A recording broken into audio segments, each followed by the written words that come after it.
İbn-i Qayyim rahimehullah buyurur: "Ve yendefi'u şerrul hasd anil mahsud bi 10 esbab."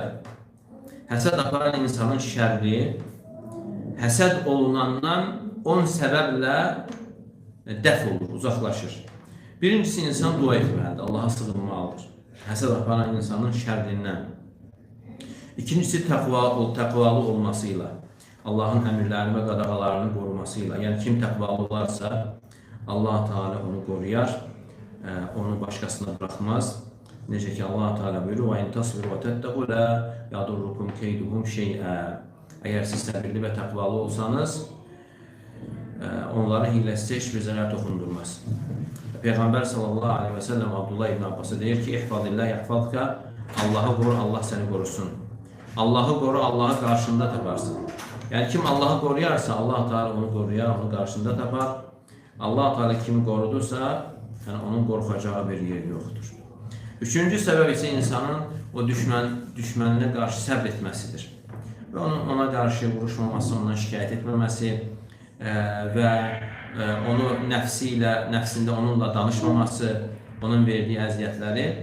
Və mən nasır alə hasri və aduvu bimitli sabri aleyh. İnsanın düşməninə səbr etməsi kimi başqa bir şeylə qalib gəlməmişdir. Yəni, qalib gəlməsi ən böyük səbəb qalib gəlməsi üçün səbr etməsi.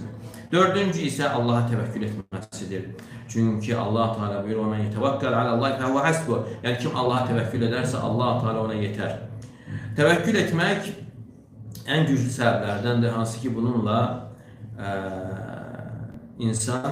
insanların əziyyətini, zülmünü, düşmənçiliğini dəf etmiş olur. Çünki Allah Teala ona yetər. Allah Teala bir kimsəyə yetərsə, onu qoruyarsa, yəni düşmən ona bata bilməz. Beşinci isə insan qəlbini onunla məşğul olmaqdan, onu düşünməkdən, onu fikirləşməkdən boşaltmalıdır. Qəlbindən onu silməlidir. Və hər dəfə qəlbinə gəldiği zaman ona çevrilməməli, ondan qorxmamalı, qəlbini onu düşünməklə doldurmamalıdır. Və bu da olduqca böyük faydalı dərmanlardan sayılır. Onun şərrini dəf etmək üçün. Və altıncı isə, yəni bunun yoludur. Altıncı, yəni insan necə qəlbinə onu yerləşdirməməlidir? Qəlb əməllərini təmir etməklə. Məsələn, qəlbində olan Allah sevgisi, Allah rizasıdır, Allaha yönəlməkdir. Qəlb əməllərini insan doğruldarsa, başqa fikirlərə qəlbində yer qalmaz. Və yeddinci səbəb isə insanın günahlardan tövbə etməsi, hansı ki, o günahlar səbəbi ilə düşmənləri onun üzərinə musallat olmuşdur.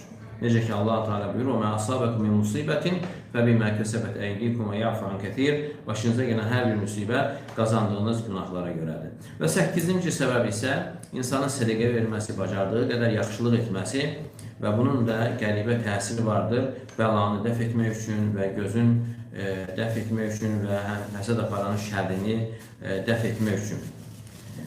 Və bunun özündə ümmətlərin keçmişdə də və indidə də təcrübəsindən başqa bir şey olmasa, bu özü də özlüyündə kifayət edər.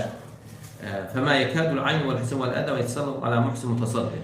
Demək olar ki, əziyyət yaxşılıq edən və sədəqə verən insana toxunmur, demək olar. وَاِنْ أَصَابَ شَيْءٌ مِنْ ذَلِكَ və toxunsa belə yüngül olur, şiddətli olmur və aqibət də gözəl olur. Və 9-cu səbəb isə, və bu səbəblər içərisində ən ağırı, ən çətinidir insanın nəfsinə və buna yalnız Allah Teala müvəffəq etdiyi kimsələr, Allah Teala tərəfindən böyük payı olan kimsələr müvəffəq olur və bu da həsəd aparan insanın odunu söndürməsidir, ona yaxşılıq etməklə, onun özünə yaxşılıq etməklə və nə qədər onun şərri, azğınlığı, həsədi artarsa və o etdiyi yaxşılıq səbəbi ilə onun islah olmasına səbəb olur. Çünki Allah Teala buyurur: "Və la testevil hasenatu və les-seyyiə."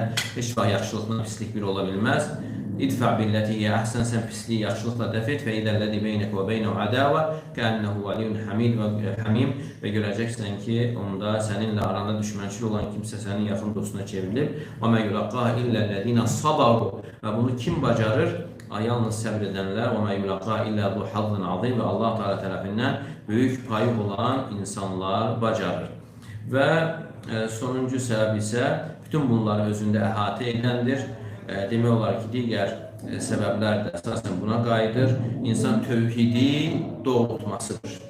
Yəni insan fikri ilə səbəblərdən, yəni səbəblər haqqında düşünməkdən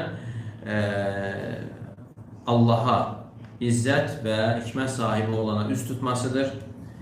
Və insan bilməlidir ki, bu alətlər elə bil ki, küləyin qarşısında olan bir şey kimidir. Və hiyə biyədi muharrikihə və fatirə. Yəni, bunlar hamısı onları yaradanın əlindədir və onun izni olmadan heç bir şey zərər verə bilməz. Fəhuvəl-ləzi yəməssu abdəhu bihə və huvəl-ləzi yasrifuhə. Yəni, quluna onu toxunduran da, çevirən də tək olan Allah Teala'dır. Allah Teala buyurur, və yəmsəsqəllahu bidurrin fələ kəşifə ləhu illə hu. Sənə bir zərər toxunduğu zaman, Allah Teala bir zərər toxundurarsa, onu ondan başqa heç kəs qaldırmaz. Və in yuridkə bi xeyrin. Əgər Allah Teala sənə bir xeyir istəyərsə, fələ raddə li fadli, Allahın lütfünün qarşısında heç kəs ala bilməz. Yusibu bihi men yeşâ min ibâdi. Allah Teala bunu bəndələrinə istədiyinə toxundurur, isabət edir. Və huvel gafurur rahim. Allah Teala çox bağışlayan və rəhimlidir. Və Peyğəmbər sallallahu aleyhi və səlləm Abdullah ibn Abbas radiyallahu anh'a deyir ki, və aləm ennəl ümmətə ləv iştəməu. Bil ki, bütün ümmət toplaşaraq sənə bir fayda vermək istəsələr, Allahın sənin üçün yazdığından artıq fayda verə bilməzlər. Bil ki, bütün ümmət toplaşaraq sənə bir zərər toxundurmaq istəsələr, Allahın yazdığından artıq, sənin üçün yazdığından artıq zərər toxundura bilməzlər. Əgər insan bu tövhidi təcrid edərsə, doğruldarsa, qəlbindən digər qorxular çıxar və onun düşməni onun gözündə dəyərsiz bir şeye çevirirlər. Çünki onun əsas olan qorxusu Rəbbi olarsa, yəni başqasından qorxmaz. Yəni insan əgər qorxuda Allahı təkləşdirərsə, Allah Teala onu qorxudan əmin edər və qəlbindən artıq onunla maraqlanması, onunla məşğul olması, onu düşünməsi qəlbindən çıxar. Əgər insan sevgidə, qorxuda, təvəkküldə Allahı təkləşdirərsə və onunla məşğul olarsa, başqasından yayınarsa, fəyərə ənə i'mələhu fikrəhu fi əmri adu və xavfəhu minhu və iştiqaləhu bihi min naqsı təvhid. Və onda insan artıq dərk edər ki, fikrini düşməni haqqında ondan qorxmaqla məşğul etməsi, onunla məşğul olması onun tövhidini naqisləşdirən amillərdən sayılır. Demək, tövhid əzəmətli bir qaladır. Kim o qalaya girərsə, əminlik içərisində olar, qorxu ondan qalxar. Sələflərdən biri deyir ki, Fudayl ibn İyad rahimehullah, mən xafəllah, xafəv kullu şey. Kim Allahdan qorxarsa, hər şey ondan qorxar. Və mən ləm yəxafillah, xafəv min kulli şey. Yəni, kim Allahdan qorxmazsa, Allah Teala onu hər şeydən qorxudar. Yəni, Allahdan qorxmayan insan hər şeydən qorxar. O insan öz kölgəsindən də qorxar. Zəng gəlir, zəngdən qorxur. Amma insan Rəbbindən qorxduğu zaman, Allah Teala onun qəlbindən digər qorxuları çıxardır və sonra buyurur ki, vallahi vahdəhul marcub, yəni tək ümid olunan Allahdır.